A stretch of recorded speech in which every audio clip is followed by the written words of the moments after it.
ఈ స్టోరీలోకి వెళ్లే ముందు ఈ వీడియోని లైక్ చేయండి. మా ఛానల్ని ఇంకా సబ్స్క్రైబ్ చేసుకోకపోతే సబ్స్క్రైబ్ చేసుకోండి.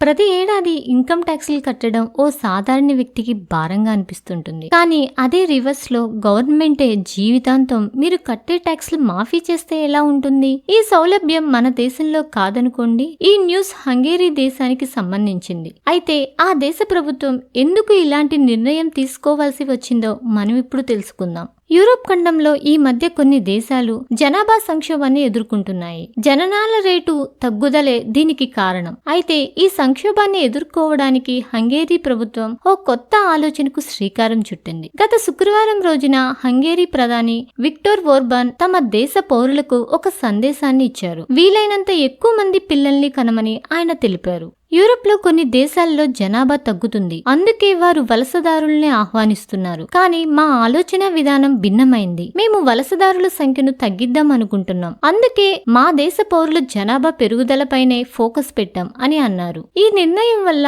4 కంటే ఎక్కువ మందిని కనే మహిళలకు జీవితాంతం పర్సనల్ ట్యాక్స్ ఇక ప్రభుత్వమే చెల్లిస్తుంది. అంతేకాదు పెద్ద కుటుంబాల కోసం సబ్సిడీ మీద కార్లు ఇస్తామని అక్కడి ప్రభుత్వం అనౌన్స్ చేసింది. అలాగే పుట్టిన పిల్లల సంరక్షణ కోసం 21,000 డే కేర్ సెంటర్లను స్టార్ట్ చేస్తామని హంగేరీ ప్రభుత్వం ప్రకటించింది. మా దేశ జనాభా మాత్రమే వృద్ధి చెందాలి. వలసదారుల జనాభా పెరగడం మాకు ఇష్టం లేదు. ఎంతమంది పిల్లలు పుడితే అంత మంచిది అంటూ ఆ దేశ ప్రధానమంత్రి విక్టర్ ఓర్బాన్ తెలిపారు.